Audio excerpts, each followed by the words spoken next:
প্রিয় ছাত্রছাত্রী, আশা করি তোমরা সকলেই ভালো আছো। আবারও চলে এসেছি আর একটি প্রজেক্ট ভিডিও নিয়ে। আজ আমরা আলোচনা করব দাম গল্প থেকে আদর্শ শিক্ষকের চরিত্র অনুধাবন, একটি প্রকল্প। দেখো, তোমরা যারা নবম শ্রেণীতে পড়ছো তোমাদেরকে এই ধরনের প্রজেক্ট দিয়ে থাকে, অনেক স্কুলে দিয়েছো। তোমাদের যাদের এই প্রজেক্টে দিয়েছে তোমরা এই প্রজেক্টটি সম্পূর্ণ দেখো, তাহলে কিভাবে করতে হবে, কোন জায়গাটায় কি করতে হবে সমস্ত কিছু জেনে যাবে। দেখো, এটা প্রথম পেজ করে নেবে অন্তর্বর্তী প্রস্তুতিকালীন মূল্যায়ন। এবার মূল্যায়নের শিরোনাম, এটা একটা সমীক্ষা, তাই সমীক্ষা লিখবে। এবার বিষয় কি? বিষয় হচ্ছে দাম। এবার দাম গল্পের থেকে আমরা কি করছি? আদর্শ শিক্ষকের চরিত্র অনুধাবন। এবার দেখো, তার নিচে রয়েছে প্রতিবেদকের নাম, অর্থাৎ তোমার নাম লিখবে, তারপর শ্রেণী, তোমার শ্রেণী লিখবে, ক্রমিক নং লিখবে, বিভাগটা লিখবে এবং বিদ্যালয়ের নাম এবং বর্ষ। এটা লিখলেই কিন্তু তোমার প্রথম ফ্রন্ট পেজ হয়ে গেল। এর পরবর্তীতে তোমাকে করতে হবে সূচিপত্র। দেখো, সূচিপত্র করবে ভূমিকা, ক্ষেত্র সমীক্ষা, সমীক্ষার উদ্দেশ্য, কর্মপরিকল্পনা, ক্ষেত্র বিশ্লেষণ, তথ্য সংগ্রহ, সিদ্ধান্ত ও কৃতজ্ঞতা স্বীকার, এইটুক করবে। এবার যে কটা পেজ লাগলো সেই পেজগুলোর নাম্বার দেবে। এই পয়েন্টগুলো কত নাম্বার পেজে তোমার হলো সেই পেজটা কিন্তু এই সূচিপত্রের সাইডে পেজের নিচ দিয়ে তুমি লিখে দেবে। ওকে, এবার মূল ভিডিওর মধ্যে আমরা প্রবেশ করি। দেখো, বড় করে নিই একটু। দেখো, পাঠ্যাংশ দাম, লেখক হচ্ছে নারায়ণ গঙ্গোপাধ্যায়। এবার বিষয় কি? আদর্শ শিক্ষকের চরিত্র অনুধাবন। এবার দেখো, উদ্দেশ্য, আমরা উদ্দেশ্য পয়েন্ট করে নেব।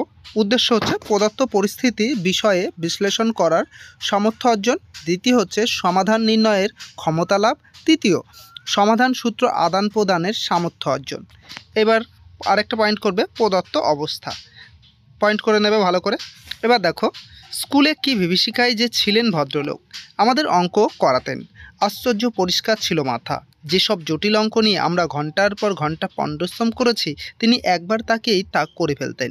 ঝড়ের গতিতে ব্ল্যাকবোর্ডে খড়ি খসখস করে আওয়াজ শোনা যেত। হঠাৎ খড়ি ভেঙে গেলে বিরক্ত হয়ে দু টুকরো আমাদের দিকে ছুঁড়ে তৎক্ষণাৎ আরেকটা তুলে নিতেন। একটু পরেই আমরা রোমাঞ্চিত হয়ে দেখতাম ছবির মতো অঙ্কটা সাজিয়ে দিয়েছেন। অঙ্কে যারা 100 পায় ওর ভয়ে তারাই তথস্থ হয়ে থাকতো। আর আমাদের মতো যেসব অঙ্ক বেসাধ্যে টেনে টুনে কুড়িয়ে উঠতে চায় না তাদের অবস্থা সহজেই কল্পনা করা যেতে পারে।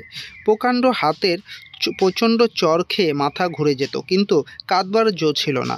চোখ থেকে এক ফোঁটা জল পড়লেই ক্লাস ফাটিয়ে হুঙ্কার ছাড়তেন, পুরুষ মানুষ হয়ে অঙ্ক পারিস নে, তার ওপরে কাঁদতে লজ্জা করে না?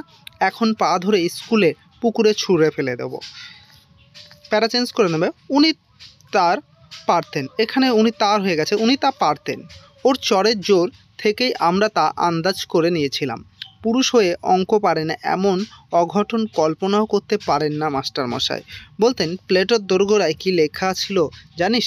যে অঙ্ক জানে না এখানে তার প্রবেশ নিষেধ। স্বর্গের দরজাতেও ও ঠিক ওই কথাই লেখা আছে, যেখানে যেতে চাস তাহলে। স্বর্গের খবরটা মাস্টারমশাই কোত্থেকে জোগাড় করতেন তিনিই জানেন। প্লেটোকে তার দরজায় দিয়ে ঢুকতে না পারলে কি ক্ষতি হবে এ নিয়ে আমাদের কোনোদিন মাথা ঘামায়নি। তাছাড়া যে স্বর্গে পা দিয়ে জ্যামিতি অঙ্ক করতে হবে কিংবা স্কোয়ার মেজারমেন্ট অঙ্ক নিয়ে বসতে হবে, সে স্বর্গের চাইতে লক্ষ যোজন দূরে থাকায় আমরা নিরাপদ বোধ করতাম। এবার দেখো, পয়েন্ট করবে সমস্যার উপলব্ধি। এখানে তোমরা দুটো প্রশ্ন, দুটো পারলে তিনটেও করতে পারো, আমি দুটো প্রশ্নকে ডিসাইড করে দিয়েছি। দেখো, অঙ্ক পারতেন না বা অঙ্ক করতে না পারার ব্যাপারটি মাস্টারমশাই মেনে নিতে পারতেন না কেন? উত্তরটি দেখে নাও। মাস্টারমশাই ছিলেন অঙ্কের অসাধারণ দক্ষ। যে কোনো জটিল অঙ্ক তিনি একবার দেখেই তাৎক্ষণিক অনায়াসে সমাধান করে ফেলতে পারতেন। তিনি বিশ্বাস করতেন অঙ্ক ভালোবাসা ও অঙ্ক পারা প্রতিটি ছাত্রের কর্তব্য, এবং তার কর্তব্য হলো ছাত্রদের মধ্যে অঙ্কের প্রতি ভালোবাসা জাগিয়ে তোলা। এজন্য তিনি অঙ্ক করতে না পারার ব্যাপারটি মেনে নিতে পারেননি। এবার দেখো, দ্বিতীয় প্রশ্নটি, স্বর্গের চাইতে লক্ষ যোজন দূরে থাকায় আমরা নিরাপদ বোধ করতাম, এইরকম মনে করার কারণ কি? এটার উত্তরটা দেখে নাও। মাস্টারমশাই ছাত্রদের বলতেন যে গ্রিক পণ্ডিত প্লেটোর দোরগোড়ায় লেখা ছিল যারা অঙ্ক জানে না তার বাড়িতে তাদের প্রবেশ নিষেধ। স্বর্গের দরজাতেও নাকি ওই কথাই লেখা আছে। কথক সুকুমার ও তার সহপাঠীদের মনে হতো যে স্বর্গে ঢুকতে অঙ্ক, জ্যামিতি, স্কোয়ার মেজারমেন্ট করতে হয় তার থেকে অনেক দূরে থাকাই নিরাপদ। এবার দেখো, কৃতজ্ঞতা স্বীকারটা করবে। ওকে, কৃতজ্ঞতা স্বীকারটা দেখো, এই অন্তর্বর্তীকালীন মূল্যায়নের বিষয়টি রূপায়িত করতে আমাদের বিদ্যালয়ের বাংলা ভাষা ও সাহিত্যের শিক্ষক বা শিক্ষিকা, তোমাদের যদি ম্যাম হয় তাহলে ম্যামের নাম লিখবে, শিক্ষক বা স্যার হলে স্যারের নাম লিখবে, মহাশয় বা মহাশয়া এবং অন্যান্য যারা আমাকে বিশেষভাবে সহযোগিতা করেছেন এবং সাহায্য করেছেন, আমি তাদের কাছে আমার কৃতজ্ঞতা প্রকাশ করছি। আর নিচের দিকে চলে আসবে, এক সাইডে লিখবে শিক্ষার্থীর স্বাক্ষর এবং তুমি তোমার সই করে দেবে, আর এদিকটায় লিখবে শিক্ষক বা শিক্ষিকার স্বাক্ষর। শিক্ষক হলে শিক্ষক স্বাক্ষর করে দেবে, নিচে তারিখ দিয়ে দেবে। ওকে, তাহলেই কিন্তু তোমাদের প্রজেক্টটি কমপ্লিট। আর ভিডিওটি কেমন লাগলো অবশ্যই কমেন্টের মাধ্যমে জানিও। আমাদের এই চ্যানেলে নতুন হয়ে থাকলে চ্যানেলটিকে সাবস্ক্রাইব করে দিও আর ভিডিওটি বন্ধুদের মধ্যে শেয়ার করে দিও। আবারও দেখা হবে তোমাদের সঙ্গে আরেকটি নতুন ভিডিও নিয়ে।